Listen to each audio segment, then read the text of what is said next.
ప్రతిసారి ఇంతే. పున్నమి విషయంలో మనం అనుకున్నది ఒకటైతే జరిగేది ఇంకొకటి అవుతుందమ్మా. ఇంకొకటి మరొకటి కాదు. పున్నమి హీరోయిన్ అవుతుంది, తల్లి కూతుళ్ళిద్దరూ విలన్లు అవుతారు. మీరు కాసేపు ఆగుతారా?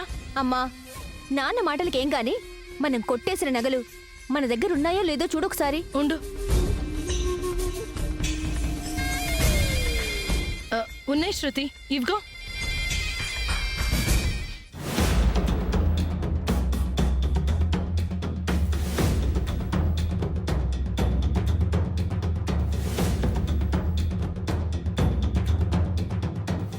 మరి దాని దగ్గర ఎలా ఉన్నాయి?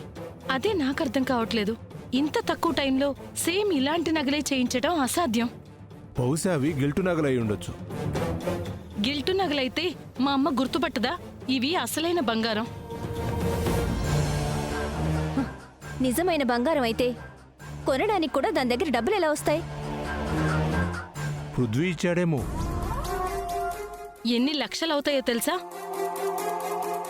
మనకి మనమే ప్రశ్నలు వేసుకొని సమాధానాలు చెప్పుకోవడం కాదు, తర్వాత జరగాల్సింది చూడండి. బావ గురించి పున్నమి గురించి మనకి తెలియకపోయినా అగ్నిదేవికి బాగా తెలుసుంటుంది. అందుకే ఈ విషయం అగ్నిదేవికి చెప్తే ఏదైనా క్లూ దొరుకుతుందేమో అనిపిస్తుంది. సరే, ఫోన్ చేసి మాట్లాడవే.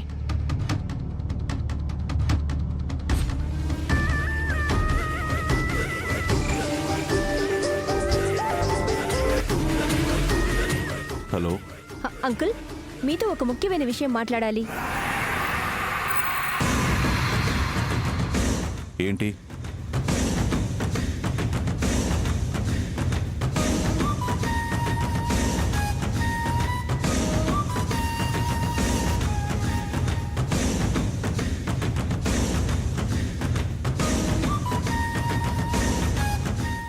ఏం చేసిందో ఏమో తెలియదు గాని అంకుల్, సేమ్ అవే నగలు తీసుకొచ్చింది. How is it possible uncle? ఏంటి, మీరు కొట్టేసిన నగలు తిరిగి పున్నమి తీసుకొచ్చిందా? అంటే పున్నమి మీ దగ్గర దొంగతనం చేసిందా? లేదండి, మా నగలు మా దగ్గరే ఉన్నాయి. కొంచెం కూడా తేడా లేకుండా పున్నమి అవే నగలు తీసుకొచ్చి మా అమ్మమ్మకి ఇచ్చింది. డిజైన్ పోలే డిజైన్లుంటాయి కదా, అవే తీసుకొచ్చుంటుంది. కాదు మయూక, అవి పాతకాలపు 7 వారాల నగలు, ఎక్కడా ఉండవు.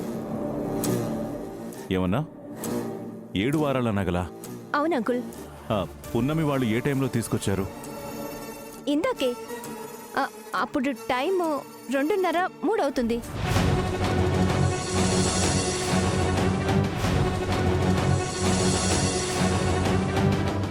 అంటే ఆ ఇంట్లో దొంగతనం చేసింది ఇంకెవరు? వాళ్లే. దొంగతనం ఏంటండి? స్పీకర్ ఆన్ చేయవే. వాళ్ళు మహాదేవమ్మ గారింటికొచ్చి 7 వారాల నగలు తీసుకెళ్లిపోయారు. అవే పెట్టెలో పెట్టి మీ అందరినీ నమ్మించారు. మీరు చెప్పేది నిజమా? పున్నమి దొంగతనం చేసిందా? అవును, నేను కూడా ఆ ఇంట్లో నగలు డబ్బు ఉంటే కొట్టేయాలని వెళ్ళాను. కానీ అప్పటికే నగల పెట్టె ఖాళీగా ఉంది. అవి పున్నమే తీసిందని ఇప్పుడు కన్ఫర్మ్ అయింది.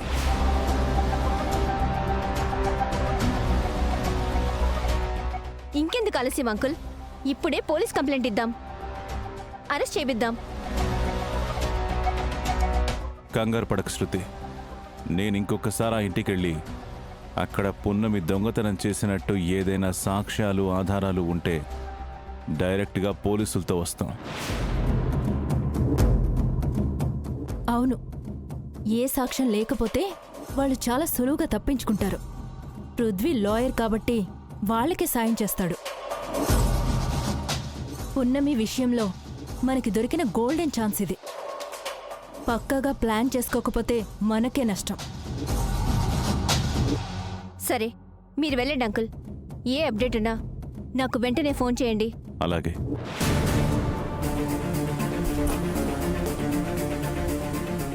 ఆ అగ్నిదేవ్కి కాల్ చేయటం చాలా మంచిదైంది. ఆ పున్నమి దాని గూడెం బుద్ధి పోనిచ్చుకోవట్లేదు. అది దాని దొంగ బుద్ధి. దొంగతనం చేసి నగలు తీసుకొచ్చిందే కాక హ, నాతో సారీ చెప్పించుకుంటుందా? అది చేసిన నేరానికి సాక్ష్యం దొరికితే పున్నమి అరెస్ట్ అవడం పక్కా. మొత్తానికి మీ సాహసయాత్రకి ఫలితం దక్కింది. మామూలు ఫలితం కాదన్నయ్య, విజయకేతనం. ఈ గండం నుంచి మనం బయటపడకపోతే అమ్మమ్మ గారి చేతిలో మన ప్రాణాలు పోయిండేవి. అలానే మనం రిలాక్స్ అవ్వడానికి వీల్లేదు. నా గెస్ కరెక్ట్ అయితే ఈ పాటికి శృతి తన బాధని కోపాన్ని ఎవరికి చెప్పుకోవాలో తెలియక ఆ అగ్నిదేవ్కి ఫోన్ చేసి ఉంటుంది. ఏంటి, ఇలాంటి వాటి కూడా కాల్ చేస్తుందా? శత్రువు శత్రువుకి మిత్రుడు కదక్కా. ఇంతకు మించి ఆ శృతి ఏం చేయగలదు? మనం ఆ ఇంటికన్నా ముందు ఈ ఇంటి గురించి ఆలోచించాలి. ఇంటి దొంగల్ని కనిపెట్టాలి. మన అనుమానం నిజమై అత్తయ్య శృతి దొంగలైతే మీకన్నా ముందు వాళ్ళని అరెస్ట్ చేద్దాం. వద్దులే అన్నయ్య, ఇంట్లో వాళ్ళని అరెస్ట్ చేస్తే నాన్నమ్మ చాలా సీరియస్ అవుతుంది. అలానే తప్పు చేసిన వాళ్ళకి కొమ్ము కాయదు కదా. వాళ్ళ నిజస్వరూపమేంటో అమ్మమ్మ గారికి కూడా తెలియాలి. పృథ్వీ, నువ్వు చెప్పినట్టే పోలీసులకు పట్టిద్దాం. అంతకన్నా ముందు నగలు ఎక్కడున్నాయో మనం కనిపెట్టాలి. అంటే ఈ ఇల్లంతా వెతకాలా? తప్పదు మరి. కానీ శృతి వాళ్ళు ఒప్పుకోరు కదా. మనం వెళ్తే ఒప్పుకోరు వైషు, కానీ ఒక పాము వెళ్తే? పామా? అవును వకీల్ సాబ్, ఇంట్లోకి ఒక పెద్ద పాము వస్తుంది. అది నేరుగా శృతి వాళ్ళ గదిలోకి వెళ్తుంది. పాము వంకతో మనం నగలు వెతుకుతాం. సూపర్ వదినా, ప్లాన్ ఎదిరిపోయింది.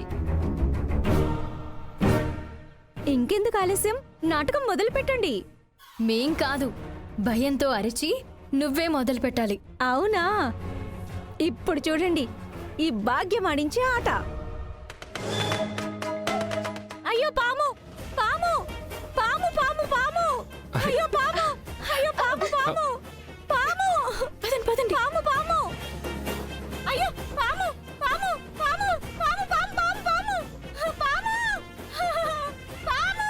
ఏమైంది వదినా? పాము!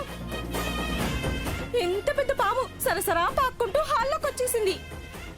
పామా ఎక్కడుంది? 6 అడుగుల పామత్తయ్యా. అది ఇలా ఇలా పాక్కుంటూ శృతి రూమ్లోకి వెళ్ళిపోయింది.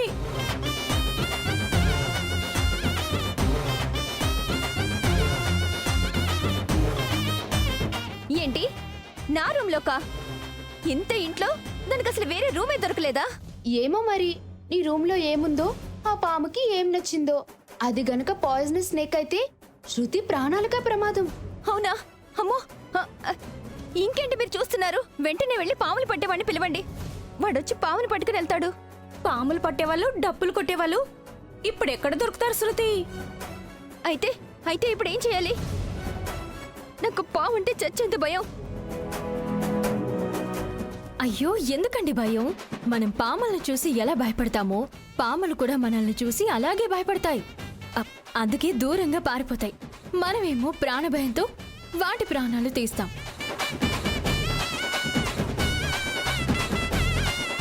ఇప్పుడు నీ పాముల పురాణం వినే ఓపిక సమయం ఎవరికీ లేదు. ఆ పాముని ఎలా బయటికి పంపించాలో అది చూడు. అయ్యో, అదేం పెద్ద కష్టమేం పని కాదండి. మేం గూడెంలో ఉన్నప్పుడు రోజుకు కనీసం 10 పాములైనా పట్టుకుని అడవిలో వదిలేసేవాళ్ళం. ఏంటి, 10 పాములా? అవునక్కా, మా గూడెంలో పాములంటే పెంపుడు జంతువుల్లాంటివి. వాటికి మేం ప్రమాదం కాదు, మాకు అవి ప్రమాదం చేయవు. ఆ మాట అయితే నిజమే. పున్నమికి పావులంటే అస్సలు భయమే లేదు. దానికి సాక్ష్యం నేనే. ఇంకెందుకు ఆలస్యం? వెళ్ళి ఆ పామును పట్టుకుని ఊరవతలు వదిలేయండి. సరే అమ్మమ్మ గారు. పున్నమి, నీకు తోడుగా నేను వస్తాను. అలాగే రండి. పద. ఆగండి. పాముని గూడెంలో పట్టడం వేరు, ఇంట్లో పట్టడం వేరు. ఏ నాగుపామో కట్లపామో అయితే చాలా ప్రమాదం. కోడలు కాని కోడల్ని మీరే పాముతో కరిపించారు అని ఊరు వాడ ఒకటే పుకారైపోతుంది. అలాంటి మాటలు మాకు రాకుండా ఉండాలి అంటే నువ్వే పాముని పట్టుకోవద్దమ్మా. అత్తయ్య, అలాంటిదేమీ జరగదు. పున్నమికి కొత్త కాదని చెప్తుంది కదా. మీరసలు ధైర్యంగా ఉండండి. పున్నమి, పద.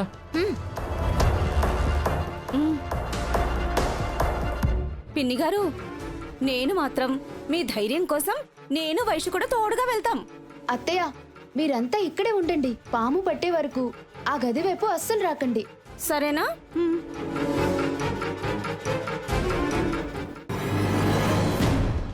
పున్నమి, నువ్వు ఆ కబోర్డ్స్ వెతుకు, నేను ఇక్కడ చూస్తా.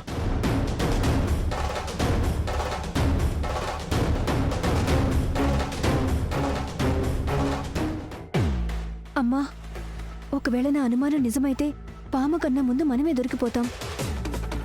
ఎట్లాగే మరిప్పుడు?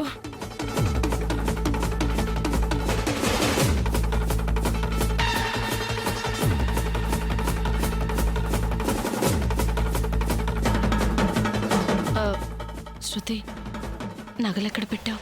ఆ నగలు నా బట్టల కింద పెట్టాను. పోనీ బెడ్ మీద పెట్టాల్సింది. వెళ్ళగానే అందరికీ కనిపించేది, వాళ్ళు కూడా బయటకు తీసుకొచ్చేవాళ్ళు. నా మీద సీరియస్ అవుతున్నావేంటమ్మా? వీళ్ళు ఇలాంటి పాము ఐడియా వేస్తారని నాకు ముందే తెలుసా ఏంటి?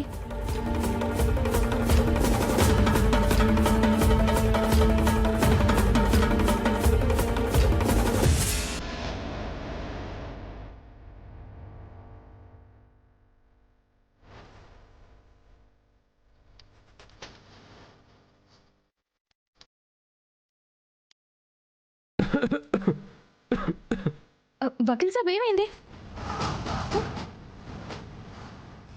ఈ బాటిల్ ఆ రోజు కారులో వచ్చింది కూడా ఇదే స్మెల్. పున్నమి, ఒకసారి చూడు.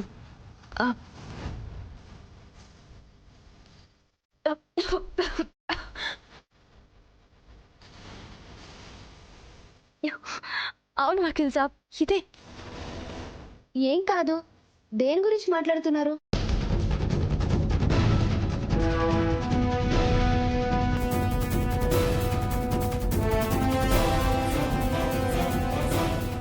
అంటే కార్లో ఈ కెమికల్ పెట్టింది వీళ్ళేనా?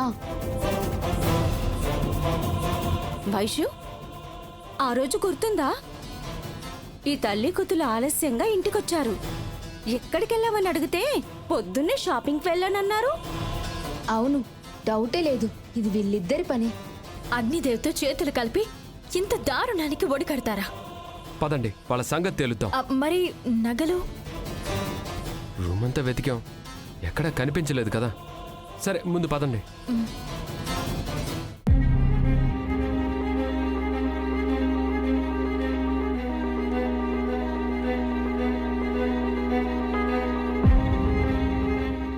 ఏరా, పాము కనపడిందా? లేదు నానమ్మ, రూమ్ మొత్తం వెతికాం, ఏ పాము కనపడలేదు. అసలు ఉంటేనే కదా కనబడ్డానికి. ఈ భాగ్యం దేని చూసి పాము అనుకుందో ఏమిటో. అసలే తింగర్ మేళం. పాము కనపడలేదు కానీ ఈ బాటిల్ దొరికింది.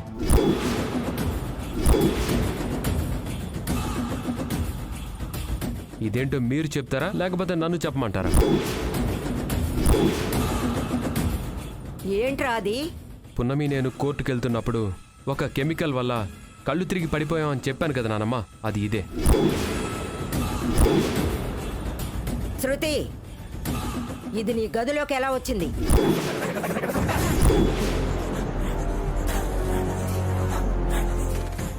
అంటే అది అదే నాకు కూడా అర్థం కావట్లేదమ్మమ్మా.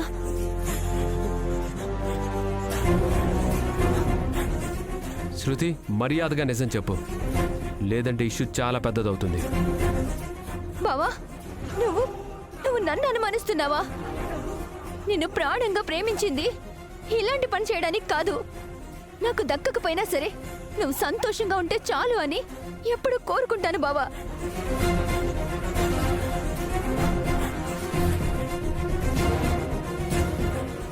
ఎలా వచ్చిందో మాకు తెలీదు. అంటే ఏంటి?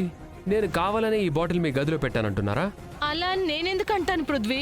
ఆ బాటిల్ నిజంగా గదిలోకి ఎలా వచ్చిందో మాకు తెలీదు. నాకు తెలుసు.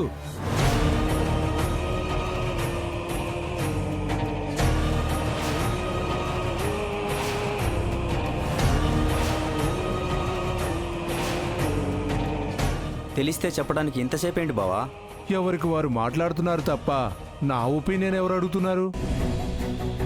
సరే, ఇప్పుడు అడుగుతున్నాను కదా, చెప్పు. ఏమీ లేదు పృథ్వీ. కొన్ని రోజుల క్రితం ఎలర్జీ వస్తే మందుల షాపు వాడిని లోషన్ ఇవ్వమని అడిగాను. ఇది ఇచ్చాడు. ఇంటికొచ్చి మూత తీశాను అంతే. ఒకటే దగ్గు, తుమ్ములు. మళ్ళీ దాని జోలికే వెళ్ళలేదు. దానివల్ల ఇంత సమస్య వస్తుందని తెలిస్తే ఆ రోజే తిరిగి ఇచ్చేసేవాణ్ణి. ఇప్పుడు మాత్రం ఏమైంది? వెళ్ళి తిరిగి ఇచ్చేయండి. ఆ దిక్కుమాలిన డబ్బా వల్ల మన అమ్మాయి నిందలు పడాల్సి వచ్చింది.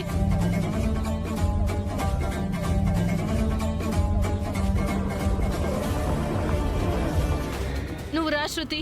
లేని పాము కోసం రూమ్ అంతా చిందరవందర చేసుంటారు. దా వెళ్ళి సర్దుకుందాం. ఒప్పానా పాడా? ఇంకొకసారి పాము వచ్చింది, పులొచ్చిందని పిచ్చి కోతలు కూస్తే మూతి మీద బోతలు పెడతాను. జాగ్రత్త.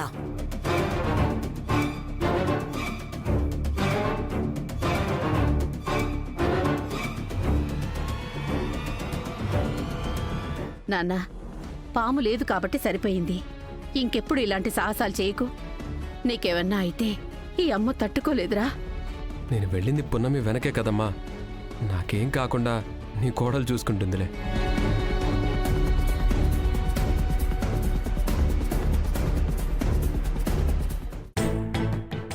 ఆ కాలేజ్ గొడవలో నుంచి వదిన నిర్దోషిగా బయటికి వచ్చేంత వరకు అమ్మ ఇలానే సైలెంట్ వార్ చేస్తూనే ఉంటుంది. హలో,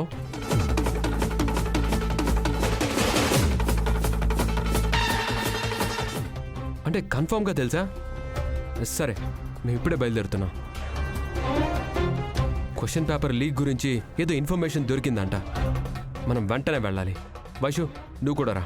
పదండి. రా, మేము వెళ్ళొస్తాము.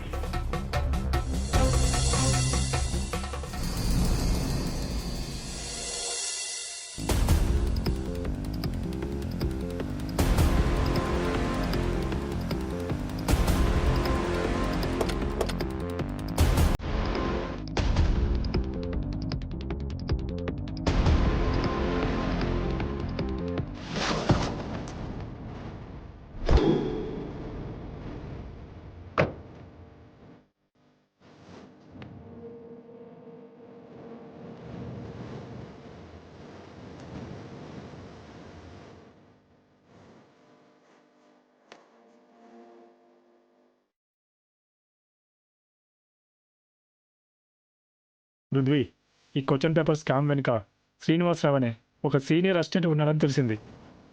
ఆ శ్రీనివాసరావు మీద మొదటి నుంచి నాకు డౌట్ ఉంది. ఇప్పుడు అదే నిజమైందనమాట.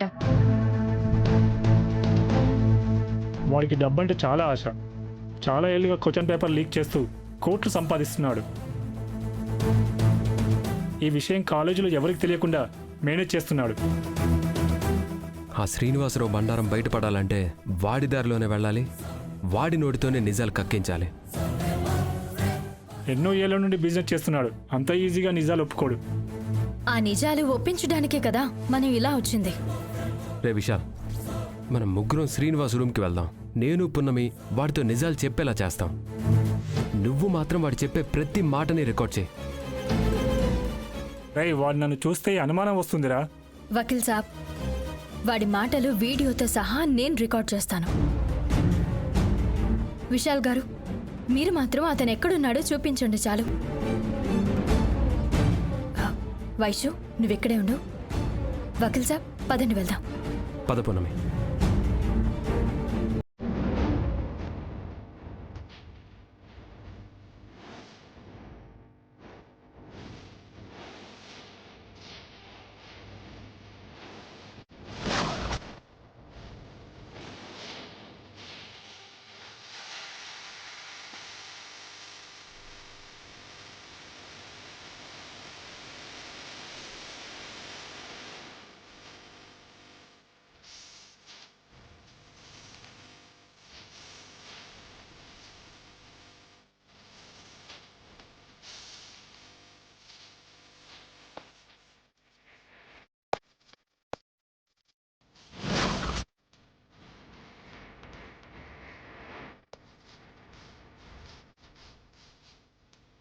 ఆగండి.